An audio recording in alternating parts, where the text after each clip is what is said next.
Channel of Vadodara. ગુજરાતના technical સહયોગ હેઠળ green hydrogen connecting green hydrogen પર ગુજરાતમાં પ્રથમ રાષ્ટ્રીય સેમિનાર યોજાયો હતો। નવીનીકરણીય ઉર્જા અને સ્થિરતાના ક્ષેત્રમાં ગ્રીન હાઇડ્રોજનને કનેક્ટ કરવું એક મહત્વપૂર્ણ વિષય છે। બરોડા પ્રાદેશિક કેન્દ્ર અને ગુજરાત રિફાઇનરી દ્વારા આયોજિત petroleum and explosive safety organisation Vadodara ગુજરાતના ટેકનિકલ સહયોગ હેઠળ green hydrogen connecting green hydrogen પર ગુજરાતમાં પ્રથમ રાષ્ટ્રીય સેમિનાર યોજાયો હતો।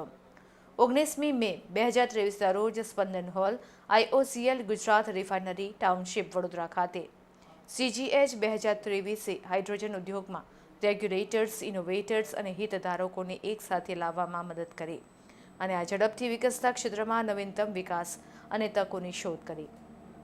CGH 2023 આ સ્વચ્છ અને ટકાઉ ઉર્જા સ્ત્રોતના ઉત્પાદન, સંગ્રહ, પરિવહન અને ઉપયોગથી સંબંધિત વિષયોની વિશાળ શ્રેણીને આવરી લે છે।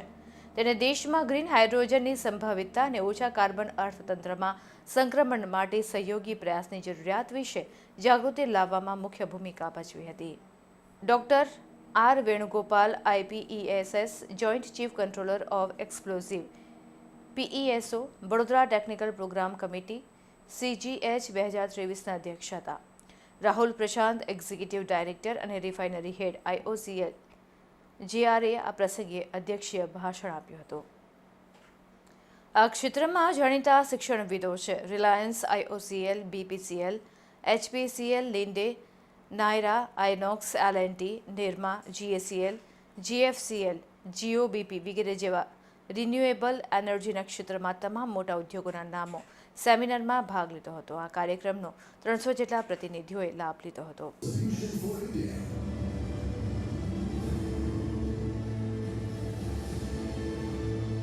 These vehicles are being developed with world-class technology partnerships.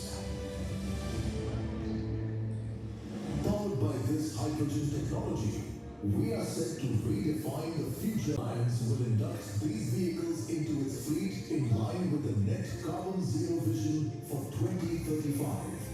With this, Reliance is leading the transformation towards a greener future for all of us.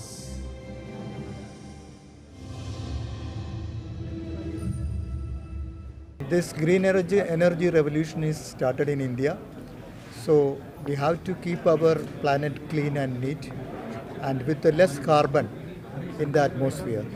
So government of India's new policy is to have green energy targets by 2030. So PESO, the Petroleum and Explosive Safety Organization, a regulatory authority, and Indian Oil Gujarat Refinery and Indian Institute of Chemical Engineers joined together to conduct a green hydrogen conference today. This program have multiple discussions on various subjects like the challenges faced in green hydrogen, how the transition of green hydrogen will be taking place in the coming years. What about the hazardous operations in green hydrogen, or any hydrogen is always unsafe for storage because high pressure storages are there. So what we are taking on the storage of the same, and then the transition to hydrogen from the fuel based hydrogen storages to the green hydrogen storages. Then another is infrastructure development, especially in the hydrogen pipeline, hydrogen storages, and how better way we can develop these structures. So these are, and a comparative assessment of solar energy and hydrogen energy will be, and electrical energy which is used as the renewable sources will be taken care here. So Petroleum and Explosive Safety Organization, Indian Institute of Chemical Engineers, oil companies, oil marketing companies, we are all trying to put up an effort to see that the government of India's effort should be finalized by 2030 to see that green hydrogen economy is coming to the country. This is the main way. So thank you. ये मैं पहले Indian oil का और Indian institute of chemical engineers Vadodara regional centre का मैं अभिनंदन करता हूँ कि उन्होंने इस बहुत ही बड़े विषय पे एक कॉन्फ्रेंस रखा है। और हाइड्रोजन ये फ्यूचर, अभी जब हम ब्रह्मा विष्णु महेश बोलते हैं, वैसा भविष्य में सोलर एनर्जी, सूर्य शक्ति, विंड एनर्जी, पवन शक्ति और हाइड्रोजन एनर्जी, जिसमें ग्रीन हाइड्रोजन, जिसको हरित हाइड्रोजन बोलते हैं, वो बहुत ही बड़ा योगदान करने वाला है। भारत सरकार की ऐसी इच्छा है कि 2030 तक 5 मिलियन टन हाइड्रोजन का प्रोडक्शन होना चाहिए, ग्रीन हाइड्रोजन का, और उस दिशा में बहुत बड़ा प्रगति हो रहा है। और उसने ऐसा ही बोला है कि जो पावर मिनिस्ट्री ने कि 2030 तक 50% रिन्यूएबल एनर्जी का उपयोग किया जाएगा भारत में, और उनका यही मनसा है कि 900 गीगावाट का पावर टोटल आना चाहिए। तो ये बहुत बड़ा भविष्य रखा है उन्होंने, और अपने भारत सरकार ने तो बोला है कि 2070 तक हम जिसको नेट जीरो बोलते हैं, शून्य कार्बन उत्सर्जन, वो करने वाले हैं। तो ये सब, इसमें सब बहुत रिसर्च, संशोधन की बहुत बड़ी मात्रा रहेगी। अपने इंडस्ट्री को उसमें बहुत बड़ा योगदान करना पड़ेगा। और अभी क्या है, ये सभी का घोषवाक्य हुआ है, green hydrogen, green hydrogen, green hydrogen.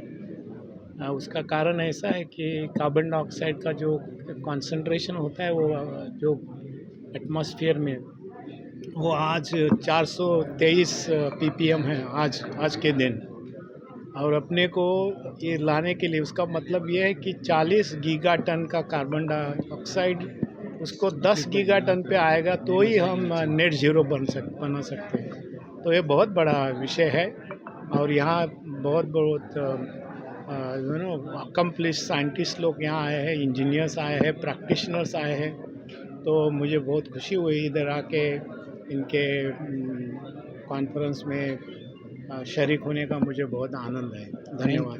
Peso और IICHE के एग्जीक्यूटिव्स का बहुत बहुत धन्यवाद, जिन्होंने ये एक सेमिनार ग्रीन हाइड्रोजन पर हमारे गुजरात रिफाइनरी कैंपस में किया। और इसमें जैसा कि सब लोगों ने देखा कि एक टेक्निकल सेशन, 3-4 टेक्निकल सेशंस होंगे, जिसमें अलग अलग कॉन्सेप्ट पे यहाँ पर चर्चाएं होंगी। और इंडियन ऑयल का जो ये साल जो है ईयर ऑफ ग्रीन रिजॉल्व है, और हाइड्रोजन मिशन जो सरकार द्वारा जो पिछले साल जो अनाउंस किया गया, उसी के अलाइनमेंट में इंडियन ऑयल भी जो है ग्रीन हाइड्रोजन के में वो प्रोडक्शन के लिए हमारे मथुरा रिफाइनरी और पानीपत रिफाइनरी, इन दोनों जगह 2 KTA और 5 KTA का प्लांट लगाने जा रही है। इसके अलावा इंडियन ऑयल और L&T और एक रिन्यू एनर्जी कंपनी है, जिसको साथ में JV बनाकर ये इलेक्ट्रोलाइज़र का जो प्रोडक्शन होगा और उस पर जो रिसर्च वर्क होगा, उसके लिए जो है JV बनाया गया है। इस पर भी काम चल रहा है। और 2 दिन पहले ही जैसे हाइड्रोजन पाइपलाइन में ले जाना है, कहाँ ले जाना है, तो एज ए पायलट प्रोजेक्ट एक पाइपलाइन को सेलेक्ट किया गया है, जिसमें हाइड्रोजन को थोड़ा NG के साथ, नेचुरल गैस के साथ मिक्स करके हम लोग उसको भेजेंगे, और उसमें असेसमेंट होगा कि पाइपलाइन से क्या सूटेबिलिटी है हाइड्रोजन भेजने की। और